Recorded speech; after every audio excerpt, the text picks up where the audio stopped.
My name is Garry Wotherspoon, and I spend my time now writing books. I'm a former academic and a former New South Wales History Fellow. I joined the Sydney Mechanics School of Arts probably about 10 or 12 years ago. I've been on the board twice, and when they were talking about getting their history written, I was probably one of the easy choices. I was on the board, I knew a lot of history about Sydney, so they offered me a contract and I took it. I've always been interested in writing, partly as an academic, but even before I became an academic I've always liked writing, mainly fiction, but sometimes non-fiction. And of course once you're an academic you spend a lot of your time writing, research and writing. And so most of my books have been about some aspect of Sydney. First book was Sydney's transport. Then there was later than that a book on minorities in Sydney, dealing with different cultures in Sydney. Then in 2000, a history of Oxford Street. Oxford Street's now sort of known as more as a gay street of Sydney, but it's got a very interesting history going all the way back into the early 19th century. By the late 19th century, it was probably one of the most diverse areas of Sydney, most multicultural areas of Sydney. I've written a couple of other books.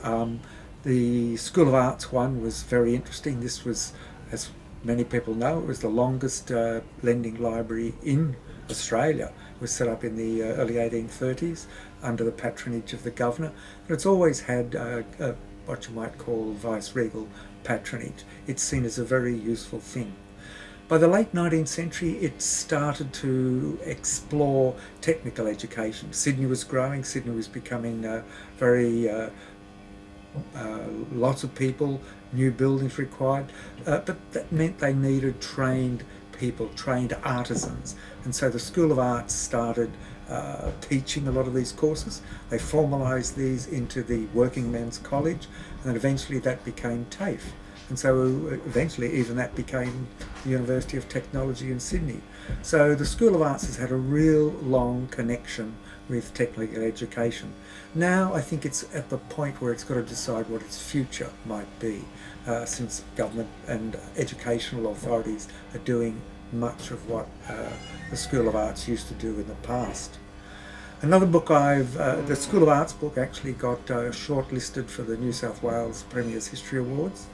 Another book I've written, which came out in 2016, was Gay Sydney, A History, and it was a sort of updated and revised edition of a book I'd published in 1991, which was a very academic book.